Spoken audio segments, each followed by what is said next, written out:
வார கடைசியில் ரொம்ப இவ்வளோ நண்பர்கள் கிடையாது. ரொம்பவே ஒரு தனிமையும் புத்தகங்கள் மட்டுமே எனக்கு துணையாக இருக்கும். வார இறுதியில் புத்தகங்கள் அது ஒரு சனிக்கிழமை காலையில் உட்காந்து ஒரு புத்தகம் முடிச்சுட்டு கிளம்புற மாதிரி ஒரு புத்தகம் முடிச்சு ஒரு காலையிலேருந்து ஒரு மாலை வரைக்கும் புத்தகமே படிக்கிற நாட்கள்லாம் இருந்தது. அப்போ எனக்கு நண்பர்கள் ரொம்ப குறைஞ்சிட்டு வந்த ஒரு பீரியட். அப்போ புத்தகங்கள் அது தவிர சிறுகதைகள் எழுத ஆரம்பித்த நேரம். அப்படி எழுதிய 2 சிறுகதைகள் வந்து ஒரு பயிற்சி பெற்றேன். நான் இந்த கதை எழுதி பயிற்சி பெற்றேன். அதில் எஸ்.எஸ். ஸ்டான்லி, இயக்குனர் எஸ்.எஸ். ஸ்டான்லி அவர் அந்த கதைகளை படிச்சுட்டு உங்களுக்கு டி. ஜானகிராமன் நடை போல உங்களுடைய சிறுகதைகள் அப்படின்னு சொன்னாங்க. ஸோ அது போன தடவை நம்ம போன ஃபங்க்ஷன் அந்த பயிற்சி பற்றியில் ஒரு இயக்குனரே சொல்லும்போது அது நம்ம ஏன் இன்னும் சில கதைகள் எழுதக்கூடாதுன்ற மாதிரி எழுதின கதைகள் அதுதான் வந்து ரப்பர் வளையல்கள். இந்த 2 கதைகள் மாற்று கொலை செம்மல். அந்த ரப்பர் வளையல்கள் புத்தகம் வந்து கொரோனா அந்த 2020 ஆண்டு தொடங்கி ஒரு நாள் இப்படி வாழக்கூடாது, நம்ம ரொம்ப ஒரு மனிதர்களோட நம்ம பேசாமல் ஒரு வாழ்க்கை வாழ்ந்துட்டு இருக்கோம், இது இப்படி வாழாமல் கண்டிப்பாக நம்ம மாற்றிக்கணும் அப்படின்னு நினச்சி இது பண்ணும்போது 2020ஆம் ஆண்டு பிறந்தது. அப்போ ஒரு கோல் எடுத்திருந்தேன். வெள்ளிக்கிழமையான ஒரு தரமான திரைப்படத்தை பார்க்க வேண்டும், சனிக்கிழமையான ஒரு புத்தகத்தை படித்து முடிக்க வேண்டும், ஞாயிற்றுக்கிழமை ஒரு புதிய நண்பன் ஒரு புதிய இடத்திற்கு பயணம் செய்ய வேண்டும். அப்போ 52 வாரங்களில் 52 புத்தகங்கள், 52 திரைப்படங்கள், 52 புதிய நண்பர்கள். இது இப்படி ஒரு கோல் வச்சிருந்தது 2020. புத்தகங்களை பொறுத்தவரை 52 புத்தகங்கள் படித்து முடிக்க முடியல. ஆனால் திரைப்படங்கள் 52 திரைப்படங்கள் பார்க்க முடியல. ஆனால் 52 நண்பர்களில் எனக்கு 520 நண்பர்கள் 5200 நண்பர்கள் கிடைத்தார்கள். அது எல்லாருமே இங்கே இருக்கீங்க. இந்த குழு ஆரம்பிக்கப்பட்டது அப்படிதான். இந்த ரப்பர் வளையல் புத்தகம் சிறுகதை தொகுப்பு எழுதி முடித்தவுடன் அதை இந்த ஃபேஸ்புக் குழுமங்கள் இதெல்லாம் போடும்போது அந்த குழுமங்கள்லேயே கூட என்னோட போஸ்டை அலோவ் பண்ணல. உங்களுக்கும் அதே நிலைமை ஏற்பட்டிருக்கலாம் இல்லையா? நான் ரப்பர் வளையல் ஒரு 20 பேருக்காவது கொடுத்து அது அது அது ஒரு அதுலேருந்து ஒரு ஃபீட்பேக் எடுத்து என்னுடைய கதைகள் எப்படி இருக்குன்னு கேட்க நினச்சேன். அது எல்லாருமே கேட்குறது. ஒரு கவிதையை எழுதி போஸ்ட் பண்ணுறவங்க, ஒரு சிறுகதைகள் எழுதி போஸ்ட் பண்ணுறவங்க கேட்குறது. ஸோ அது மாதிரி கேட்கும்போது எனக்கு ஆழ்ந்த வாசிப்பாளர்கள் எல்லாம் அறிமுகமானாங்க. ஒருவராக அறிமுகமானாங்க. நடராஜன் செல்லம் அவர் அறிமுகமானாங்க. ஒவ்வொருத்தராக இந்த மாதிரி நிறைய ஆழ்ந்த வாசிப்பாளர்கள் என்னோட கதைகளை படித்து எழுதினாங்க. ஒவ்வொருத்தரும் அந்த அந்த ஆழ்ந்த வாசிப்பாளர்கள் எல்லாம் வந்து எந்த குடும்பத்தில் இருக்கான்னு பார்க்கும்போது அந்த போஸ்ட்ல கூட இருக்கணும். அப்போ ஆரம்பிச்ச குழு தான் புக்ஸ் அண்ட் ரீடர்ஸ் தமிழ். அப்போ எனக்கு பிரசாத், கோகுல் இவங்கெல்லாம் வந்து என்ன அவங்களும் அந்த குழுவோட என்னோட பயணிக்க ஆரம்பிச்சாங்க. இப்படி இந்த குழு ஆரம்பிச்சது இப்படி தான். நான் அது அதே மாதிரி ஊட்டி திரைப்பட விழாவில் எனக்கு கேபிள் சங்கர்மா அறிமுகமானார். ஸோ அவரோட சினிமா வியாபாரம் அதெல்லாம் ஏற்கனவே படிச்சிருந்தேன். சி.ஜே. ராஜ்குமார் அவங்களோட புத்தகங்கள் படிச்சிருக்கேன். அப்படி இருந்தப்ப அவர் எம்பிபியில் டைரக்ஷன் கோர்ஸ் ஒன்று பண்ணாங்க, வீக்கெண்ட் கோர்ஸ் மாதிரி. அப்போ அந்த ஊட்டி திரைப்பட விழாவில் எனக்கு நிறைய நண்பர்கள் அறிமுகமானார். பவாச்சந்திரன் அறிமுகமானார், மீரா கதிரவன் அறிமுகமானார், கேபிள் சங்கர், நிறைய அந்த திரைப்பட விழாவில் ரொம்ப அருமையான இருந்தது. ஒரு பயிற்சி பற்றி மட்டும் பண்ணேன். அதில் வந்து அது மிஷ்கின் நடத்தும் பயிற்சி பற்றி அதில் எனக்கு வெற்றிமாறன் அவர்கள், செழியன் அவர்கள், ராம் அவர்கள், ரோஹிணி இவங்கெல்லாம் வந்து வகுப்பெடுத்தார்கள். ரொம்ப அருமையான பயிற்சி பற்றி இயக்குனர் பயிற்சி பற்றி. அதற்கு பிறகு இந்த டைரக்ஷன் கோர்ஸ் படிச்சோட எனக்கு இந்த நண்பர்களோட ஆரம்பிச்ச குடும்பம் தான் அப்போ எந்தூசியாஸ்ட். அது அப்படியே ஃபிலிம் ஃபேன்ஸாக மாறிச்சு. அதுவும் அந்த ஃபிலிம் ஃபேன்ஸில் ஒரு பெரிய ரெஸ்பான்ஸ் இல்லாமல் ரொம்ப இதாக இருந்தது. அந்த இதில் ஃபஸ்ட்டு போட்டவங்கலாம் குர்த்தா குர்த்தி விற்கிறது, இந்த வேலை வாய்ப்பு செய்திகள், இந்த மாதிரி விஷயங்கள்லாம் அதில் போஸ்ட் பண்ணியிருந்தாங்க. அது ரொம்ப ஒரு இந்த குரூப் ஆரம்பிச்சு நம்ம ஒரு காரணத்துக்கு ஆரம்பிச்சு அவங்க ஒன்று போட்டுருக்காங்களேன்ற மாதிரி இருந்துச்சு. அதுக்கப்புறம் ஒருத்தராக திரையரங்குகள் எழுத ஆரம்பித்தாங்க. மணிசேகரன் சார் முக்கியமான, பிரகாஷ் அர்ஜுன், அப்புறம் இப்போ வாசுதேவன் சார் எழுத ஆரம்பிச்சாங்க, சி.பி. செந்தில்குமார் இவங்கெல்லாம் எழுத ஆரம்பிச்சாங்க. அந்த திரையரங்குகள் அவங்க எழுதுறது ரொம்ப அருமையான இருந்துச்சு. சி.பி. செந்தில்குமார் லாஜிக் மிஸ்டேக்ஸ்லாம் போட்டு ரொம்ப வினோத் ஜெயராமன் இருந்திருக்காங்க. அவர் காணொலியாக போட்டு எழுதுறாங்க. மயிலர் சாய், விக்னேஷ் கிருஷ்ணன் ரொம்ப இளவயது, 25 வயசு தான் அவர், கோயம்புத்தூர்லேருந்து வந்திருக்காரு. ஸோ யூடியூப் எல்லாத்தையுமே செய்கிற விக்னேஷ் கிருஷ்ணன் ரொம்ப ஆர்வமான துடிப்பான. ஸோ ராமராஜன் வந்திருக்காங்க. அவரும் அந்த ஊட்டி திரைப்பட விழா வந்திருக்காரு. நிறைய குழுக்கள் அவர் ராமராஜன் நீங்கள் பார்த்துக்கலாம். ரொம்ப மூவி பார்ப்போம். கார்த்திக் ரொம்ப சொல்லி அவங்க கண்டிப்பாக எல்லா குழுலையும் உங்களுக்கு ஒரு திரைப்படம் பார்த்து எல்லாமே கார்த்திக் மூலமாக தான் உங்களுக்கு ஃபஸ்ட்டு தெரியும். கார்த்திக் இருக்காரு. அவரும் அந்த பிரிந்த ஃபேன்ஸில் எனக்கு அறிமுகமான நான் அவருடைய பேச ஆரம்பிச்சேன். திவ்யா ஜெயசி அவங்க எல்லா உலக சினிமாக்கள் அது எல்லாமே வந்து உங்களுக்கு இது பண்ணுற ஃப்ரீலான்ஸ் ரைட்டர் ஐகேஃபோட செக்ரட்டரியாக இருந்தாங்க. திவ்யாஜி அந்த சென்னை திரைப்பட விழா நடக்கிற இதில் தான் ஒருங்கிணைக்கிற முக்கியமான அதேமாதிரி வேதாசங்கர் சென்னை தனிகாட்சியில் அந்த பிறந்தநாள் இதெல்லாம் போடுறாரு, அவர் வந்திருக்காங்க. ஸோ வேதாசங்கர் அவரும் இந்த குழுவில் போட ஆரம்பிச்சோம். புக்ஸ் அண்ட் ரீடர்ஸை பொறுத்த வரைக்கும் எனக்கு நிறைய இலக்கிய நண்பர்கள் எனக்கு டிஸ்கவரி வீடியோ பண்ணார்கள், பொன்காசி ராஜன் அண்ணா, ராம் அருணாச்சலம் அவர்கள். அதேமாதிரி அந்த டிஸ்கவரி பேலஸ் மூலமாக எனக்கு நிறைய நண்பர்கள் அறிமுகமானாங்க. அதில் வெற்றிமாறன், பிரபஞ்சன், இவங்க எல்லாரையுமே நான் சொல்லியிருக்கேன். வீடியோ பண்ணனா எனக்கு நல்ல க்ளோஸாக இருந்தது. ஸோ அப்போ படிக்க ஆரம்பித்த அந்த வாசிப்பு பழக்கங்கள் எனக்கு நிறைய எழுத்தாளர்களையும் நல்ல நண்பர்களையும் எனக்கு கொடுத்தது. சில சமயம் அவங்க இப்போ நியூ இயர் அந்த டிஸ்கவரி போகும்போது அது சொன்னால் கூட வெளியில் இருக்கவங்க சிரிக்க தான் செய்வாங்க. நியூ இயர் எங்கே போனீங்கன்னு கேட்டால் புக் ஸ்டோருக்கு போனேன் அப்படின்னா எல்லாமே சிரிக்க ஆரம்பிச்சாங்க. அந்த நியூ இயர்க்கு அடுத்து நான் ஒரு மீட்டிங்கில் ஆஃபீஸில் இப்போ அந்த மாதிரியான இதுவும் கிடைக்கும். புத்தகம் படிப்பவர்களே ஏளனமாக பார்க்குற ஒரு இதுவும் இருக்கும். அதையெல்லாம் தாண்டி ஒரு ஆழ்ந்த வாசிப்பாளர்கள் ஒரு லட்சம் பேர் தமிழகத்தில் இருக்காங்கன்னா அதில் புக்ஸ் அண்ட் ரீடர்ஸில் ஒரு 10,000 பேர் இருப்பார்கள் என்று நான் கண்டிப்பாக கூற முடியும். எனக்கு முக்கால்வாசி ஆழ்ந்த வாசிப்பாளர்கள் தமிழ்நாட்டில் இருப்பவர்கள் எனக்கு தெரியும். அவர்கள் அனைவருமே நான் அழைக்க ஆரம்பித்தேன், பேச ஆரம்பித்தேன். இந்த வாசிப்பு போட்டியில் பங்கேற்குமாறு கேட்டேன்.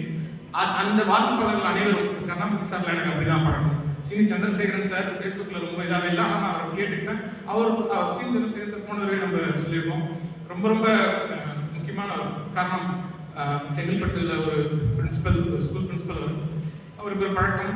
5:30 மணிக்கு அவர் ஸ்கூல் விட்டு வந்தார்னா கொஞ்சம் ரிஃப்ரெஷ் பண்ணிட்டு 6 மணிக்கு அவரோட பால்கனி, அழகான பால்கனியில் ஒரு புத்தகத்தை எடுத்து வச்சாருன்னா அது 3 மணி நேரம் 6 to 9 படிச்சுட்டு அது அடுத்த நாள் அவர் 2 குழுமம் வச்சிருக்காரு, தினம் ஒரு புத்தகம்னு. அதில் போஸ்ட் பண்ணுற பழக்கம் அவருக்கு. இப்படி அவர் 365 புத்தகம் கண்டிப்பாக அவர் 10,000 புத்தகங்கள் தாண்டி இருப்பார் நினச்சேன். ஸோ அவர் போன வருஷத்தோட வின்னர். ஸோ அவர் எங்களையும் நானும் ரமேஷும் அவரை பார்க்க போயிருந்தோம் செங்கல்பட்டு. எங்களுக்கு ரொம்ப அழகாக உபசரித்தார். அதை தவிர ஒரு இன்னொரு பழக்கம் இருக்குது. ஒரு ஸ்கூலில் போய் அவர் பிரின்சிபலாக இணையறாருன்னா அந்த ஸ்கூலில் ஒரு 5 வருடம் அந்த ஸ்கூலில் லைப்ரரி, அந்த ஸ்கூலோட ஃபெசிலிட்டிஸ், பேசிக் ஃபெசிலிட்டிஸ், சானிடரி ஃபெசிலிட்டிஸ், அதை தவிர அந்த தோட்டம், இது எல்லாத்தையுமே அந்த ஸ்கூலில் அமைச்சிட்டு இன்னொரு ஸ்கூலுக்கு போயிடுவார். அந்த அரசு பள்ளி ரொம்ப சாதாரணமாக இருக்கும், அதை மேம்படுத்துவார். இப்படி ஒரு அழகான பழக்கம் அவருக்கு இருக்கு.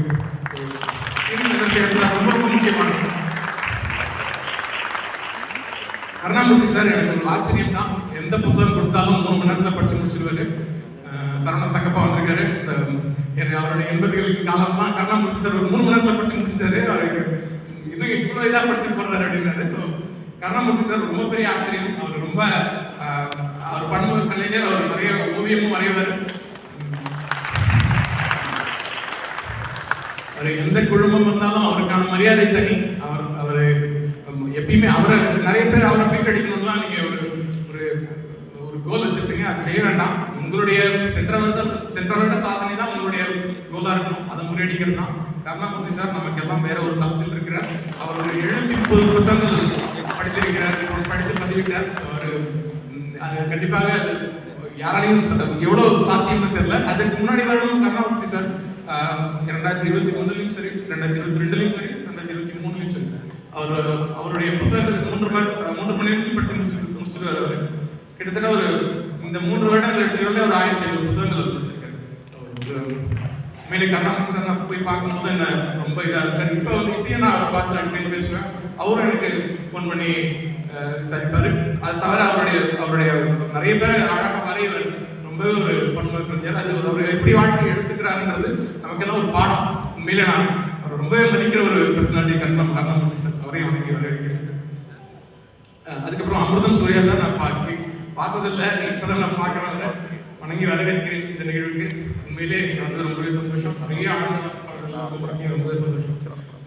விருந்தினர்களை பொறுத்த வரைக்கும் நான் நிறைய யோசிச்சோம். ஒரு 6 மாதத்துக்கு முன்னாடியே பிளான் பண்ணி ஈவெண்ட். 2022 வாசிப்பு போட்டி எப்படி ஆரம்பிச்சோமோ அதுக்கப்புறம் அது வந்து நான் ரமேஷ் அப்போலேருந்தே கூட இருக்கான். ரொம்பவே ஒரு 26 குறும்படங்கள் எடுத்திருக்கான். அவன் ரொம்பவே ப்ரோ எடிட்டர், டைரக்டர். அவன் ஒரு பக்கபலம் மாதிரி. அவன் இல்லைன்னா நிறைய விஷயம் நான் செஞ்சிருக்க முடியாது. ஸோ கணேரமேஷ், சீனி சந்திரசேகரன் சார்லாம் போய் பார்த்தோம். கணேரமேஷ் அப்போ இருந்து அந்த வாசிப்பு போட்டிக்கு அப்புறம் இந்த வாசிப்பு போட்டி பிளான் பண்ணுறதுக்கு முடியல. நடுவில் எனக்கு ஒரு கல்லீரல் பிரச்சனைகள்லாம் வர ஆரம்பிச்சது. ஸோ அந்த லிவர் இஷ்யூஸ்ல போன வருஷம் என்னால் அந்த 2022 வாசிப்பு போட்டியை 2023 நடத்த முடியல. அதன் பிறகு நம்ம ஆனால் யாரும் பெருசாக கேட்கல. அதுவும் நான் சொல்லணும், இந்த குழு வந்து பழகிறவர்கள் எங்கிட்ட ரொம்ப ரொம்ப இதாகவே நடந்துட்டு இருக்காங்க. மற்ற குழுவில் இருக்கிற மாதிரி ஒரு அரசியல் சார்போ மத சார்போ இந்த குழுவில் கிடையாது. ஸோ அது ஒரு அரசியல் சார்பற்ற எந்த மதமும் சாராத குழுவாகவே இந்த குழு இருக்கு. அது பதிவேடுகளும் அதே மாதிரி தான் இருக்காங்க. ஸோ அதுக்கு நான் உங்களுக்கு தான் எல்லாருக்கும் நன்றி சொல்லணும். அதே போல விருந்தினர்களை நான் கூப்பிட ஆரம்பிக்கும் முதல்ல நான் பிருந்தா சாத்தி சார் தான் கூப்பிட போனேன். எனக்கு காரணம் அவர் இந்த குழு மாதிரி நிறைய குழுக்கள்லையும் அவர் இருக்காரு. அவர் எனக்கு நிறைய நிகழ்வுகள் அவர் பார்த்துருக்கேன். அவரை நான் கூப்பிட போகும்போது அவரு நான் இவரு JD sir Kumbakonam, Brinda sir Kumbakonam. So இவர் போட்ட மீன்கள் ஒருங்குளம் அந்த கவிதை தொகுப்புக்கு அவர் வாசிப்பன் போயிருந்தாரு. இவருடைய மீன்கள் ஒருங்குளம் அந்த ஜேடி சார் எனக்கு அப்படி அறிமுகம் பண்ணாரு. ஜேடி சார் அதுக்கப்புறம் என்ன வீட்டுக்கு அழைத்து அவர்களோட லெஜெண்ட் படம் வந்துச்சு. அதுக்கெல்லாம் கூட என்ன அழைச்சாங்க. நான் என்ன ரமேஷ்னா போயிருந்தோம். பிருந்தா சார் எனக்கு அறிமுகமாகவே இருந்தார். ஆனால் நானே அதுக்கப்புறம் அவர்கிட்ட பேசிட்டு அவர் போய் பார்க்க போனால் நான் கார்த்திகோட போகும்போது அவர் வந்து ரொம்ப அருமையாக உபசரிச்சார். இந்த ஃபங்க்ஷனுக்கு நீங்கள் எப்படி எடுத்துகிட்டு போகலான்னு நிறைய ஆலோசனைகளை முதல்ல எனக்கு பிருந்தா சார் நான் போய் பார்த்தேன். அவர் எனக்கு நிறைய ஆலோசனை கொடுத்தாரு.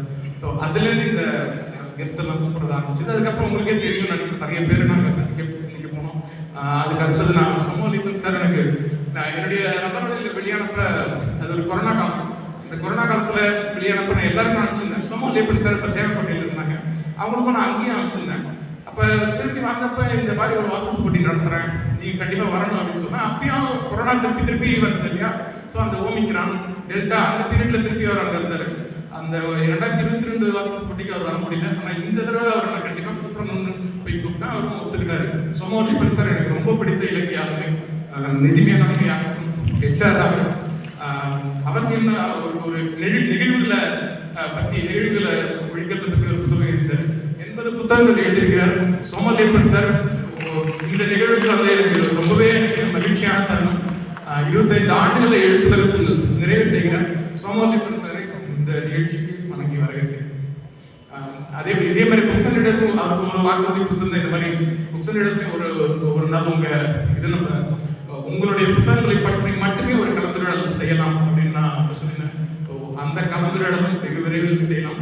அவருடைய 80 புத்தகங்களை பற்றி சமீபத்தில் நடந்த விழாவில் அவருடைய புத்தகங்களை கொண்டாடினார்கள்.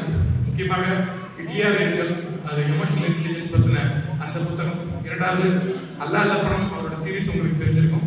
அதை தவிர மேனேஜ்மெண்ட் குரூப் கம்பன் ஒரு புத்தகம் எழுதினார். அது ரொம்ப ரொம்ப அருமையான புத்தகம். அதுவும் நீங்க எல்லாம் படிக்க வேண்டிய புத்தகம். அப்புறம் புத்தகம் எல்லாம் வேண்டாம், அவரை பார்க்க போகும்போது புத்தகம் என்னவெல்லாம் செய்யலாம் அந்த புத்தகத்தை அவர் இது பண்ணிட்டார். நான் ஒருத்தரை பார்க்க போகணும்னா ஒரு நல்ல ஒரு ஹோம்ஒர்க் ஸ்டடி அவரை பற்றிலாம் பார்த்துட்டு செஞ்சுட்டு தான் போவேன். அவரும் அதே மாதிரி ஹோம்ஒர்க் பண்ணி வச்சிருந்தார். நான் பண்ணும்போது என்னுடைய புத்தகங்களை அவர் கொடுக்கும்போது அவரும் வந்து அவருடைய புத்தகங்களை சைன் பண்ணி சரியாகவே வச்சிருந்தாரு. அவருடைய நிறைய விஷயங்களை அவர் கற்றுக்கலாம். நீங்கள் எனக்கு ரொம்ப ரொம்ப எழுத்துலகத்தில் ரொம்ப ரொம்ப பிடித்த ஒரு மனிதர் சோமலிப்பன் அவர்கள். அவர் நம்ம நிகழ்வுக்கு வந்தது எனக்கு உண்மையிலே மகிழ்ச்சியான தருணம். அதற்கப்புறம் நாங்கள் சிஜே ராஜ்குமார் சார் வந்து இந்த இமேஜ் எக்ஸ்போ இந்த மாதிரி இதெல்லாம் ஒளிப்பதிவு பற்றி எடுக்கிற ஒரு ஆசிரியர் எனக்கு தெரிந்தவரை சிஜே ராஜ்குமார் அவர்கள் மட்டும்தான். ஒளிப்பதிவு பற்றி சொல்லிக் கொடுக்கறதுக்கும் யாரும் கிடையாது. ஒளிப்பதிவு பற்றி புத்தகங்கள் எழுதியதும் யாரும் கிடையாது. சில உங்களுக்கு தெரிந்த மிகப்பெரிய ஒளிப்பதிவாளர்கள் அந்த லென்ஸ் என்ன யூஸ் பண்ணாங்கன்னு தெரியாம மனசுல வச்சுக்கிறவங்களா இருக்காங்க. அப்படி இருக்கும்போது ஒளிப்பதிவு பற்றியும் அந்த போஸ்ட் ப்ரொடக்ஷன் இந்த விஷயங்கள் பற்றியும் எழுதுவதற்கு ஒரே எழுத்தாளர் சிஜே ராஜ்குமார் அவர்கள். இந்த மாதிரியான போஸ்ட் ப்ரொடக்ஷன் விஷயங்கள், கிளிக், ஃபோக்கஸ் இப்படிலாம் எதுக்கு அந்த லென்ஸ் பற்றி, கம்போசிஷன், எக்ஸ்போஷர் இது எல்லாத்தையும் பற்றி எழுதிய ஒருவர். அவருடைய 12 புத்தகங்கள் இருக்கின்றன. அதெல்லாம் நீங்கள் வாங்கி படிக்கலாம். ரொம்பவே உங்களுக்கு வேற ஒரு உலகத்துக்கு எடுத்து சொல்லும் ஒளிப்பதிவு பற்றி எழுதியிருக்கும் புத்தகங்கள் தமிழை பொறுத்தவரை இவை மட்டும்தான். அவரையும் இந்த நிகழ்வுக்கு வணங்கி வரவேற்கிறேன். அதற்கு பிறகு நான் லதா சரவணன் மேடம் எனக்கு ஃபேஸ்புக்கில் இருந்தாங்க. அவங்களுடைய பதிவுகளையும் நான் அடிக்கடி பாப்பா அவங்கள்ட்டையும் நான் பேசும்போது எனக்கு இந்த நிகழ்வுக்கு வரணும்னு சொல்லி இந்த வாசல் போட்டி பற்றி சொல்லி அவங்களும் அதை கேட்டாங்க. அவங்கள போய் பார்க்கவும் ரொம்ப அருமையான ஒரு நிகழ்வுன்னு அவங்களோட இதெல்லாம் பொறுமையாக சொன்னாங்க.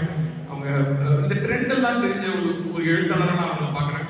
அவங்க இந்த மாலை மதிக்கு ஒரு நாவல், அவங்க மாதம் ஒரு இலக்கு வச்சு நாவல் வச்சு செய்கிற ஒரு எழுத்தாளர் லதா சரவணன். ஸோ அதே மாதிரி அவங்க ரொம்ப ஒரு கிரியேட்டிவான பர்சன். நிறைய விஷயங்கள் அவங்க லதா சரவணன் கிட்ட கற்றுக்கலாம். ரொம்ப எளிமையாகவே அவங்க பேசுகிறவங்க. ரொம்ப சாதனை நிறைய இடத்துல அவங்க சின்ன போகிறாங்க, எளிமையாகவே இருக்கிறாங்க. அது எனக்கு ஒரு அதிசயம். லதா சரவணன் அவர்களே இந்த நிகழ்வுக்கு வணங்கி வருகிறேன். அதுக்கு பிறகு லதா சரவணன் எனக்கு திருநங்கை நாங்கள் பேசும்போது என்னோட ஷார்ட் ஃபிலிமே ஒன்று எடுக்கணும்னு நினச்சிட்டு இருந்தோம். அது என்னோட மாற்று கருத்துன்ற என்னோட சிறுகதை, அது திருநங்கைகள் பற்றின ஒரு சிறுகதை தான். அந்த சிறுகதைக்கு பற்றி நான் லதா சரவணன் பேசும்போது இது சொன்னேன், திருநங்கை கூட ஒருத்தவங்க இருந்தால் நல்லா இருக்கும். அதே மாதிரி சொல்லும்போது பேசிட்டு இருக்கும்போது எனக்கு நங்கை ஸ்வேதா அவங்களை பற்றி சொன்னாங்க. ஸோ அவங்களும் ஒரு விழா எடுத்தாங்க. உடனே அவங்க போய் பார்த்தேன். அந்த விழாவுக்கு முன்னாடி அவங்க அந்த ரொம்ப விழா எடுக்கிறதுக்கு முன்னாடி டென்ஷன்லேயே இருந்தாங்க. ஆனால் அவங்க என்ன நல்லா உபசரித்து பேசினாங்க. இந்த அவங்களோட கவிதை தொகுப்பு எனக்கு கொடுத்தாங்க. அவங்க அந்த விழாவில் நடந்துக்கிட்ட விதம் அசுர வேகம். 28 பேருக்கு அவங்க கௌரவிச்சாங்க திருநங்கைகள். ஒரு திருநங்கைகளும் ஒரு துறையில சாதனை புரிந்தவர்கள். எனக்கு இவங்க கிட்ட பேசும்போது அதுக்கப்புறம் இவங்க பத்தி ஃபுல்லாக படிக்கும்போது தெரிஞ்சு போச்சு. 3 கவிதை தொகுப்புகளை வெளியிட்டிருக்கிறார். ரொம்பவே முக்கியமானவர் பாண்டுமின் என்ற அமைப்பை நடத்தும் நங்கை ஸ்வேதா அவர்களை வழங்குவார். ரேகா சிவன் தெரியும் உங்களுக்கு, அவங்களோட துணிச்சல் இப்படி ஒரு துணிச்சலாக தெரியும், நான் சொல்ல வேண்டிய அவசியம் இல்லை. ஸோ அவங்க வந்து நான் அந்த கவிதை இதெல்லாம் பேசி பார்த்துருக்கேன். நான் பெருசாக அவங்க பார்த்ததில்லை. ஆனால் அதுக்கப்புறம் அவங்க ரொம்ப நாளாக என்னோட இதில் அவங்க இதாகவே இருந்தாங்க, தொழிலாகவே இருந்தாங்க. ஆனால் அவங்க கமெண்ட்லாம் போட்டுருந்தாங்க, அந்த மாதிரி பேசிட்டு இருந்தோம். அப்போ அவங்க லதா சரவணன் மேடமும் ரேகா சொன்னா அவங்களும் அவங்களை சஜஸ்ட் பண்ணாங்க. அவங்கள போய் பார்த்ததுல அவங்க நம்ம பார்க்கும்போது பார்க்குற ஒருத்தங்க வேற. ஆனால் அவங்க சின்ன வயசுல கஷ்டப்பட்டு வந்ததெல்லாம் சொன்னாங்க. எனக்கு நான் சின்ன வயசுல அவ்வளோ கஷ்டப்பட்டு வரல. ரொம்ப இளமையில் ஏழ்மை எனக்கு இல்லை. ஆனால் அவங்களுக்கு இளமையில் ஏழ்மை இருந்திருக்குது. அதுலேருந்து அவங்க எப்படி இப்படி முன்னேறினாங்கன்றது சொன்னாங்க. எனக்கு ரொம்பவே கஷ்டமா இருந்துச்சு கேட்கும்போது ஃபர்ஸ்ட். அதே போல இவங்க இந்த ஸ்பிரிண்டராகவும் இருக்கிறாங்க, யோகா இது பண்ணுறாங்க, யோகா கோச்சாகவும் இருக்கிறாங்க, கன்சல்டண்ட்டாக இருக்காங்க, ரொம்ப அழகாக கவிதை எழுதுறாங்க. ஸோ அதான் சார் இவங்க ரேகா நாயர் வந்து எனக்கு ரொம்பவே ஒரு ஆச்சரியமா இருந்தது. ஸ்பிரிண்டராக அவங்க போகிறது இதெல்லாமே வந்து நிறைய அதில் நிறைய சாதனைகள் பண்ணியிருக்கிறாங்க. ஸோ ரேகா சார் அவர்கள் இந்த நிகழ்ச்சி சுப்பிரமணிய சார் லாஸ்ட் டைமே வந்திருந்தாங்க. ஸோ அதே மாதிரி ஸ்டான்லி சாரையும் திருப்பி கூப்பிட்டோம். கொஞ்சம் உடல்நிலை சரிதான். ஜேடி ஜெரி சாரையும் கூப்பிட்டேன். ஜேடி ஜெரி சாரும் பிருந்தா சாரும் கும்பகோணத்தை சேர்ந்தவர்களால நான் அவங்கள 3 பேர் இருந்தால் நல்லா இருக்கும், மேடையில் ஒரு கமாட்ரி நல்லா இருக்கும் அப்படின்னு நான் ஜேடி ஜெரி சார் கூப்பிட்டேன். கொஞ்சம் உடம்பு சரியில்லைன்னு வர முடியல. நிறைய பேரை கூப்பிட்டோம். ரேவதி அவர்கள் அவங்க அடுத்த நிகழ்வுக்குலாம் வரான்னு சொன்னாங்க. நடிகை ரேவதி அவர்கள், வெற்றிமாறன் அவர்கள் அடுத்த நிகழ்வுக்கு வரேன்னு சொல்லியிருந்தாங்க. அதன் பிறகு ஆயிஷா நடராஜன் அவர்கள் பார்க்கும்போது வந்து பாரதி புத்தகத்தில் அவருடைய 2 லட்சம் பிரதிகள் வைத்திருந்த ஒரு நிகழ்வு நடந்தது. அது ஆயிஷா புத்தகம். ஆயிஷா சிறுகதை என்னை போலவே உங்களையும் ரொம்ப பாதித்த ஒரு சிறுகதை. அது அந்த ஆயிஷா சிறுகதை முடிவு வந்து நிறைய பேர் பேசினாங்க அந்த 2 லட்சம் பிரதி வைத்த நிகழ்வில். அந்த இதில் வந்து அவர்கிட்ட நான் அப்பவே சொல்லிட்டேன் 2022 வாசிப்பு போட்டிக்கு நீங்கள் வரணுன்ற மாதிரி. ஆனால் அது என்னால் நடத்த முடியல, என்னுடைய கல்லீரல் பிரச்சனைகள் இதெல்லாம் நடத்த முடியல. அதன் பிறகு ஜிம்லாம் போயிட்டு ஒரு உடற்பயிற்சி செஞ்சு அப்புறம் ஒரு மீண்டு வந்து கல்லீரல் கொஞ்சம் கொஞ்சமாக ரிவர்ஸ் பண்ணிட்டு இருந்தேன். அப்போ ஆயிஷா திருப்பி ஃபோன் பண்ணேன். ஒரே ஒரு ஃபோன் தான் பண்ண, உடனே ஒத்துக்கிட்டாங்க. நீ கடலூர்லாம் வர வேண்டாம், நான் கண்டிப்பாக வந்துடுறேன்னு சொன்னாங்க. அவர் ரொம்ப ஆர்வமாக இருந்தார். அவர் சோமாலிப்பன் அவர்களை சந்திக்கிறது ஆர்வமாக இருந்தார், பிருந்தா சார் சந்திக்க ஆர்வமாக இருந்தார். எல்லாரையும் அவர் பார்த்துட்டு தான் இருந்தார், எல்லா டேட்ஸும். ஆயிஷா நடராஜன் சார் எங்களை நானும் செல்வராஜ் சார் போயிருந்தோம். கடலூர் போய் ஒரு கிருஷ்ணசாமி மெட்ரிகுலேஷன் பள்ளியின் பிரின்சிபல் அவர் ரொம்பவே ஆர்வமாக இருந்தார். இங்கே இருக்கிற நிறைய பேர் அவரை சந்திக்க விரும்புறதை அவர் தெரிஞ்சுக்கிட்டு ரொம்பவே இதாக இருந்தார். இப்போ நேற்று வந்து அவருடைய சித்தப்பா கொஞ்சம் சீரியஸாக இருந்தாங்க. அந்த துக்க நிகழ்ச்சிக்கு பிறந்தனால வர முடியல. அவர் நிறைய விஷயம் சொல்லிட்டு 2 நாள் மணி வரைக்கும் ரொம்பவே ஆர்வமாக இருந்தார் வரத்துக்கு. அவர் அடுத்த நிகழ்வுக்கு கண்டிப்பாக அவர் வரேன்னு சொல்லியிருக்காரு.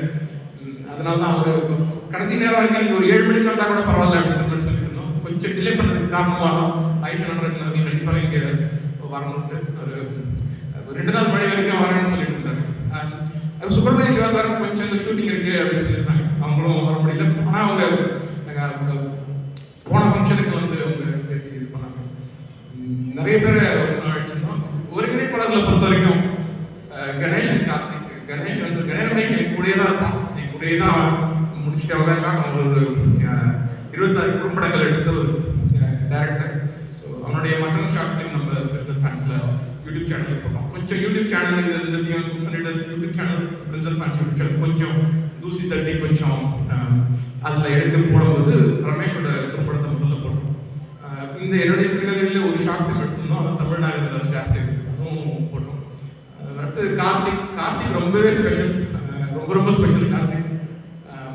காரணம் இந்த நிகழ்வை எனக்கு ஒருங்கிணைக்கிறதுல வந்து ஒரு சாதாரண இது இல்லை. ஒரு 6 மாசமா பிளான் பண்ண ஈவெண்ட் போன தடவை. இந்த தடவை ஒரு 3 மாசத்துக்கு முன்னாடி ஆரம்பிச்சது.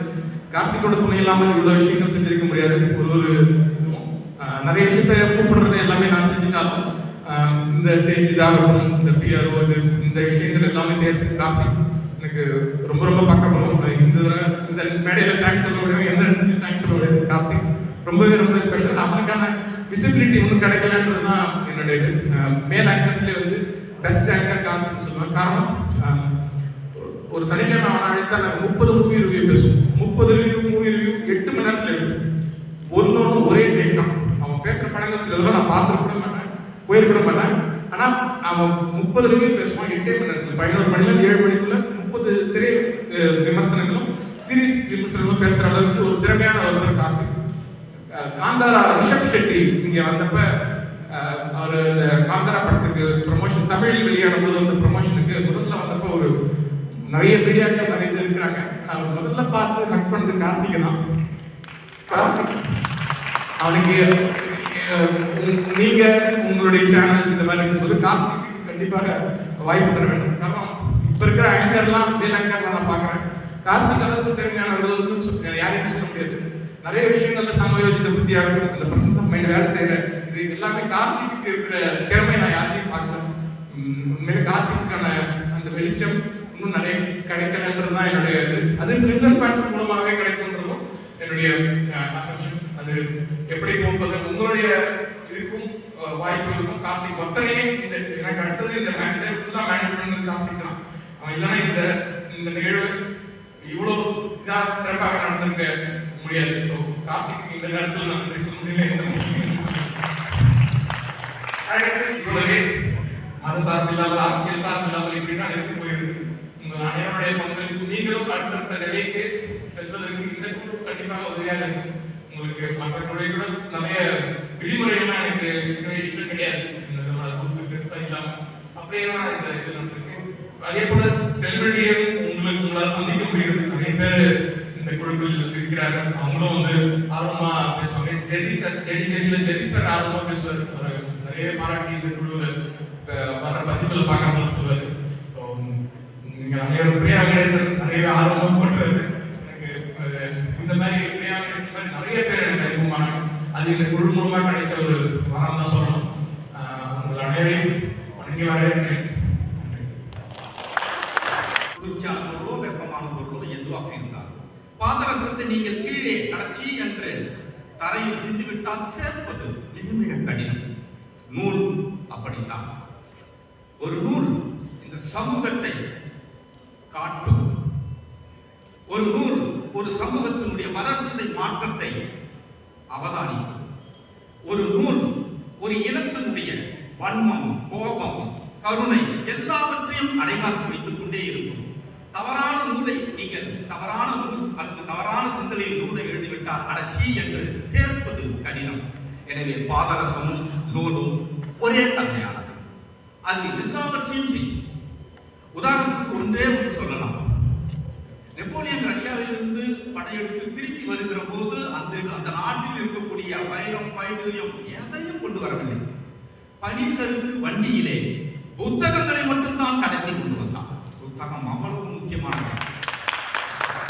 மிக சமீபத்திய உதாரணம், இலங்கையிலே போர் நடந்து கொண்டிருக்கும் போது ஈழத்திலே சிங்கள ராணுவம் தமிழர் பகுதிக்கு நுழைகிற போது மனிதர்களை முதலில் வேட்டையாடவில்லை. நூலகம் எங்கே இருக்கிறது என்று பார்த்து நூலகத்தை கொளித்து விட்டுத்தான் உள்பகுதிக்கு நுழைகிறார்கள். ஏனென்றால் எதிரிக்கு கூட தெரிந்திருக்கிறது ஒரு இனத்தை அழிக்க வேண்டும் என்றால் நூல்களை அழித்தால் போதும் என்று. எனவே கலாச்சாரம், பண்பாடு, தொன்மம் எல்லாவற்றையும் அடைகாத்துக் கொண்டிருக்கும். அடைகாத்து அடுத்த சந்ததிக்கு கடத்துகிற ஒரே ஆயுதம் வாளாகவும் கேடயமாகவும் இருப்பது நூல் மட்டும்தான். அதை வாசிக்கிற ஒவ்வொருவனும் ஒரு யோகி, ஒரு தியானி. அவன் ஏற்கனவே இங்கு ஒரு ஆங்கில ஆசிரியர் சொன்னது போல கிடைத்திருக்கிற ஒரு வாழ்க்கையிலிருந்து எண்ணற்ற வாழ்க்கைகளை நாம் அடைவதற்கும் அனுபவிப்பதற்குமான காரணகர்த்தமாக இருப்பது நூல்கள் மட்டும்தான். அந்த நூலை வாசிக்க வைத்து அதற்கு பரிசளித்து தொடர்ந்து இந்த இலக்கிய செயல்பாட்டை அடுத்த தலைமுறைக்கு கடத்தி கொண்டே வரும் சிவசங்கர் வரை எவ்வளவு பாராட்டினால் தரும். அவருக்காக நாம் ஒரு பலத்த கைத்தட்டலை தந்து அவரை கௌரவிப்பதற்கு கடமைப்பட்டிருக்கிறோம். ஒரு கவிஞனாக, எழுத்தாளனாக, பேச்சாளனாக, பத்திரிகையாளனாக உங்களோடு இந்த நிகழ்வில் கலந்து கொண்டதற்கு மிகுந்த நன்றி. வணக்கம். படிக்கிறவனுக்கு ஒரு நேர்மை நிமிர்வு. அந்த கதை எழுப்பார். கதிர்வேலு ஒரு போஸ்ட் மாஸ்டர். கதிர்வேலு ஒரு போஸ்ட் மாஸ்டர். இந்த கதை நடக்கிறது 1950கள். அந்த போஸ்ட் மாஸ்டருக்கு என்ன அப்படின்னா, வீட்டுல மனைவிக்கு தீராத டிபி. அந்த காலத்துல டிபி நோய் வந்து தீரவே தீராது, வைத்தியம் பண்ணிட்டே இருக்க. அவர் மகள் 3வது பிரசவத்துக்காக வீட்டுக்கு வந்து செலவழிக்கும். பையன் படிக்கிறான், பணம் கட்டணும். இவருக்கு வர்ற சம்பளம் ரொம்ப சொத்து சம்பளம். எப்படி சமாளிக்கிறது தெரியல. அவருக்கு ஒரே ஒரு சின்ன விஷயம் என்ன அப்படின்னா, கனவு வரும்.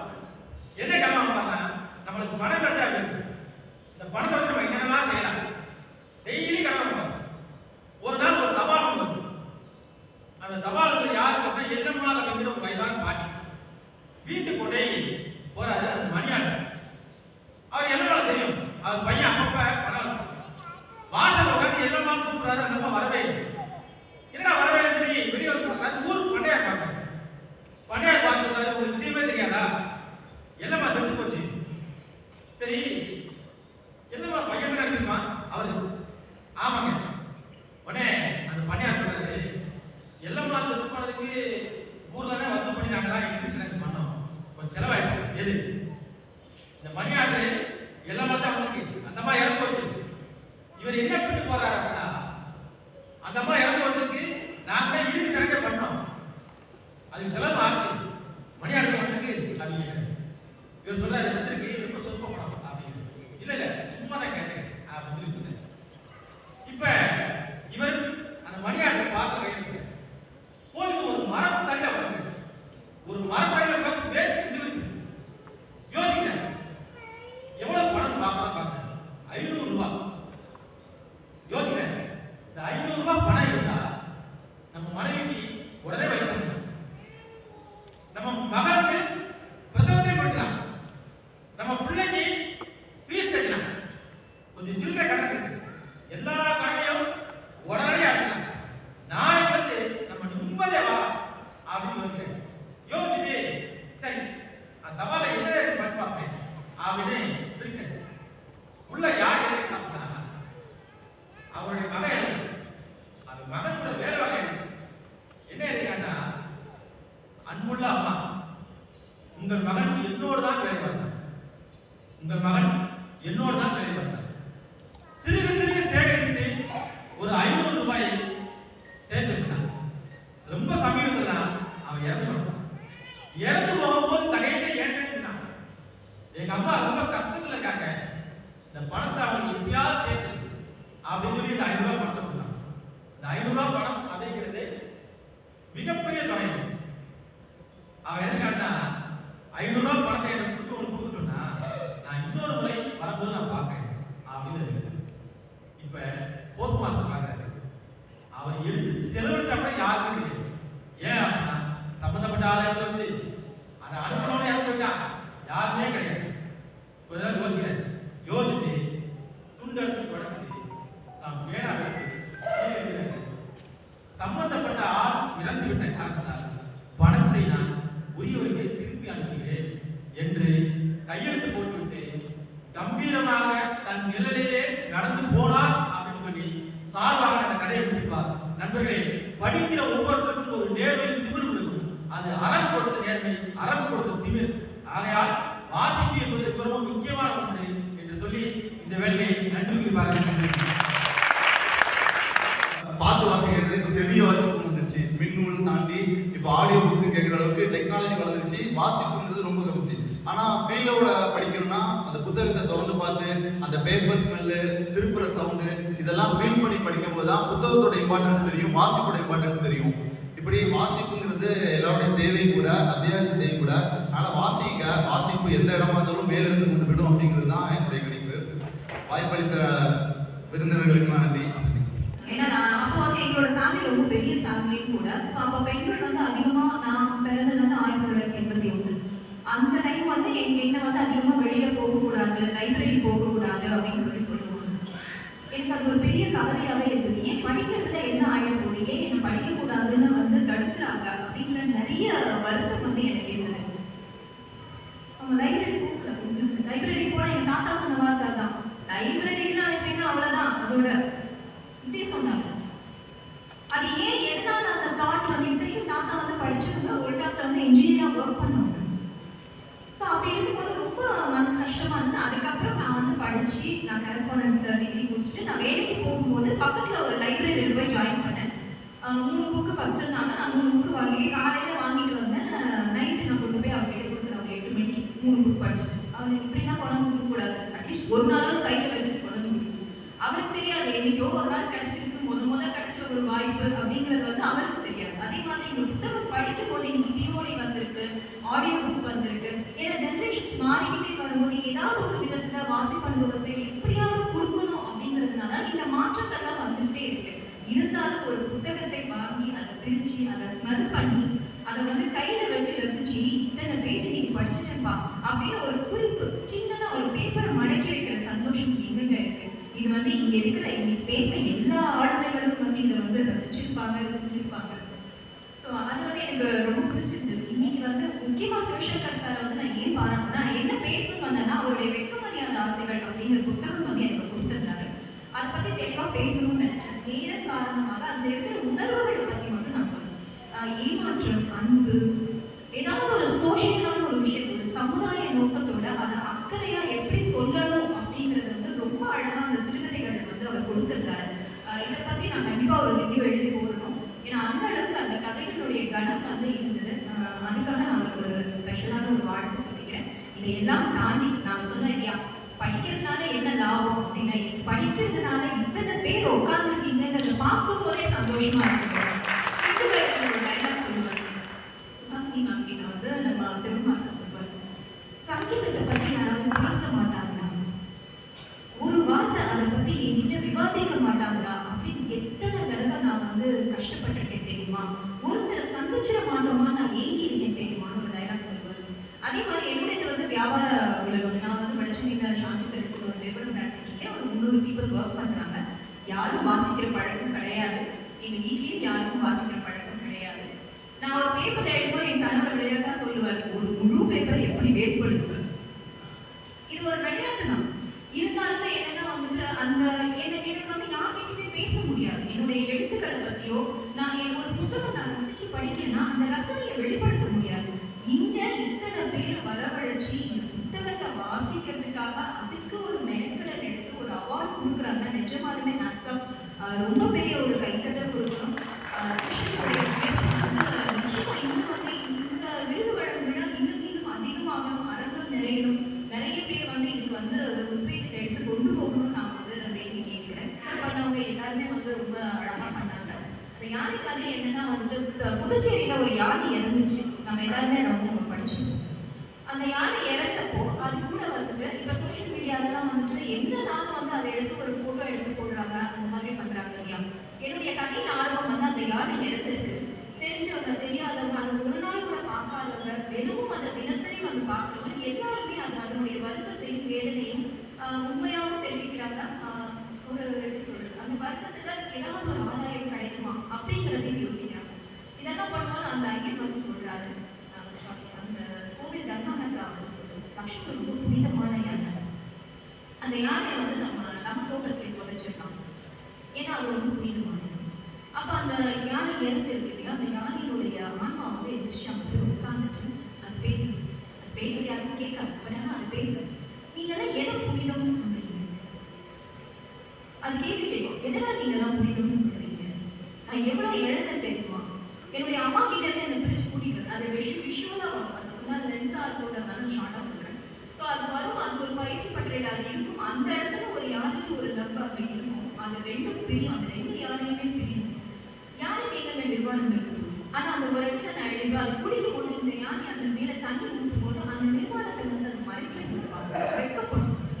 ஏன்னா அவங்களுக்கும் உணர்வுகள் இருக்கு. கோவில் யானைகள் இந்த மாதிரி கொண்டு வர எல்லா விளக்குகளுக்கும் பொழுதுமே வந்து அவங்களுக்குள்ள அந்த ஒரு ஒரு சேர்க்கை வந்து இருக்காது. ஸோ அப்போ அது வந்து சொல்லுது, நான் எதெல்லாம் இழந்தேன்னு உங்களுக்கு தெரியுமா? நான் வந்து ஒரு குழந்தை அவங்க அம்மா கூட வரும்போது என்னை பார்த்து பயப்படாத, நான் உன் ஃப்ரெண்டு தான், நானும் இப்படி தான் என் அம்மா கூட இருந்தேன் அப்படின்னு சொல்லணும்னு எனக்கு ஆசையா இருக்கும். என்னை பார்த்து பயப்படாத, யாராவது சொல்லுங்க, அதை என் பக்கத்துல வந்து நிற்க சொல்லுங்க அப்படின்னு அது கேட்குமா. அதே மாதிரி ஒரு கல்யாணமான புது ஜோடி வருவாங்களாம். அவங்க வந்து அந்த அவருக்கு வந்து அவருக்கும் பயம், பட் இருந்தாலும் புது பொண்ணு முன்னாடி காமிச்சிக்க முடியாது இல்லையா.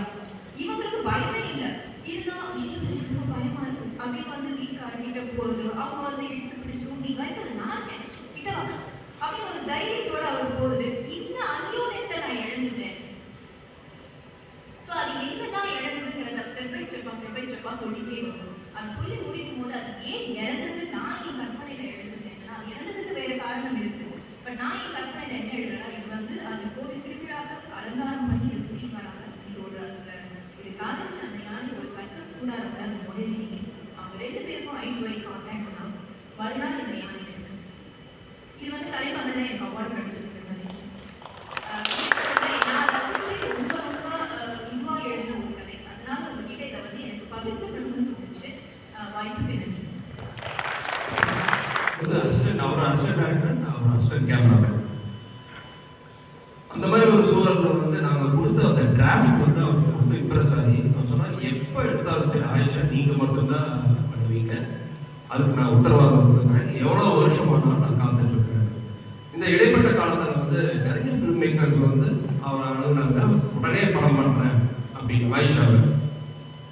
ஆனால் அவர் வந்து இல்லை, நான் ஏற்கனவே ஒரு யங்ஸ்டர்ஸ் வந்து நான் வந்து ப்ராமிஸ் பண்ணியிருக்கிறேன் அப்படின்னு வந்து சொன்னார்.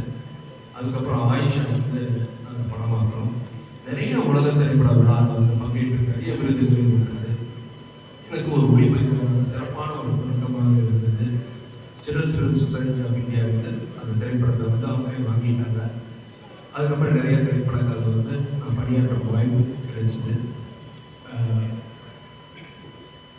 அதுக்கப்புறம் வந்து உங்களுக்கு தெரியும், நான் வந்து தமிழில் வந்து ஒரு 9 புத்தகங்கள் வந்து நான் எழுதியிருக்கிறேன் சினிமோட்டோகிராஃபி பற்றி. அதனோட பயனாக என்ன அப்படின்னு சொன்னால், கூழாங்கல் திரைப்படம் ஒளிப்பதிவாளர் ஜெயபார்த்திபன் அவர் வந்து ஒரு பொது வெளியில் வந்து சொன்னாங்க, கூழாங்கல் திரைப்பட ஒளிப்பதிவு வந்து அவரோட பயணத்திற்கு என்னுடைய புத்தகங்கள் மட்டுமே உதவிகரமாக இருந்தது தமிழில் எழுதுறதுனால அப்படின்னு வந்து சொன்னாங்க.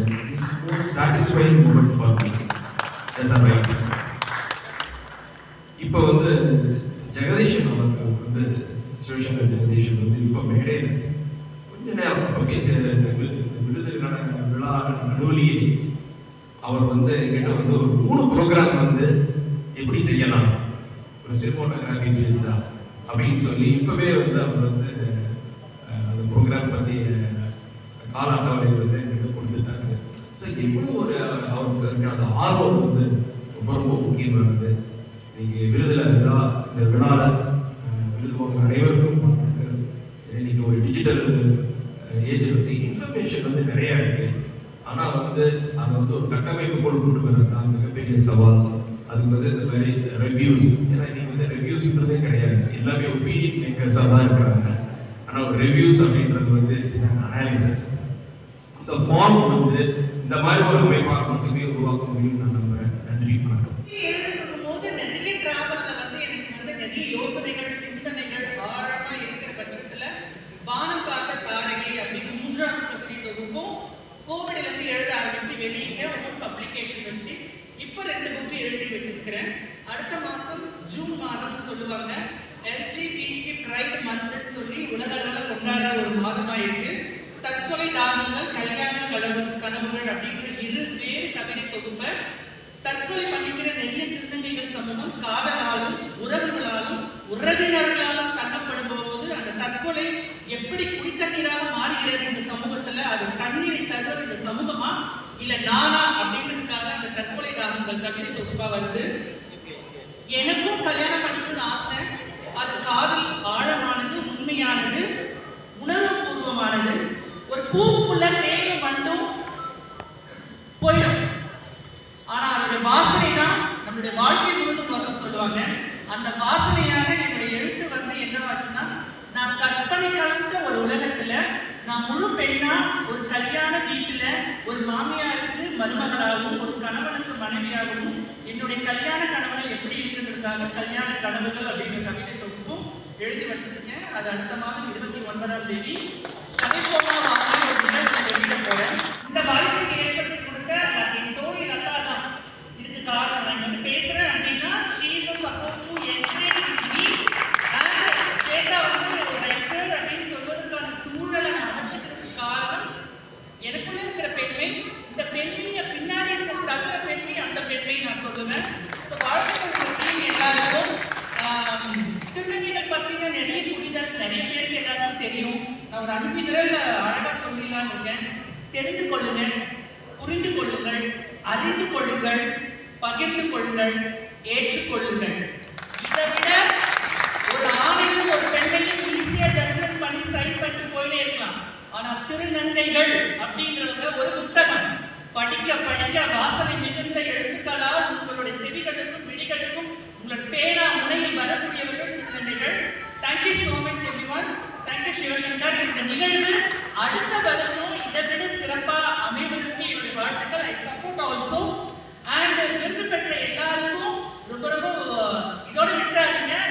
இதுக்கு மேல நீங்க விருது வாங்குறதுக்கான ஒரு வார்த்தைகளை வந்து எழுத்து மூலமா இந்த சமூகத்துக்கு ஒரு மாற்றத்தை கொடுங்க.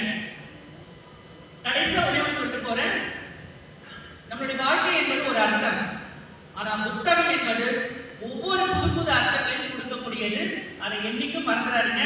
ஏன்னா நம்ம பார்வதி வந்து புது புது அர்த்தங்கள் நடிச்சாங்க. அது நடிப்பு அல்ல, வாழ்க்கையோட பயணம். அந்த பயணம் எழுத்து மூலியமா கொண்டு வந்ததுக்கு உங்களுடைய வாழ்க்கையை புது புது அர்த்தங்களா மாற்றுவதற்கு உங்க புத்தகம் பேசப்படட்டும், வாழ்க்கப்படட்டும், மலரட்டும். ரொம்ப நன்றி. Thank you so much. Thank you so much for the inspiring speech, ma'am. அதாவது எத்தனையோ மேடைகள்ல எத்தனையோ பேர் பேசி பார்த்துருக்கோம். அவங்க பேசும்போது தான் அவங்களோட இன்னொரு சைடு நமக்கு தெரியும்னு சொல்லுவோம். ஆனா இவங்க பேசும்போது ஐ திங்க் ஒரு ஜெண்டரோட இன்னொரு சைடே வந்து தெரிய வச்சிருக்காங்கன்னு சொல்லுவேன் எங்களோட பேச்சு மூலமா. சிவசங்கர் அவர்களுக்கு தான் வந்து ஒரு மிகப்பெரிய ஒரு நன்றி சொல்லணும். Thank you so much for inviting her here. அவங்களோட பேச்சு மூலமா நிறைய விஷயங்கள் வந்து ஓப்பன் ஆச்சு. And thank you so much ma'am. குடிக்கும் போது என்னோட சீரியலோட பேரோட சேர்த்து அதை வந்து குடிக்கும் போது it gave me a little happiness. Thank you very much.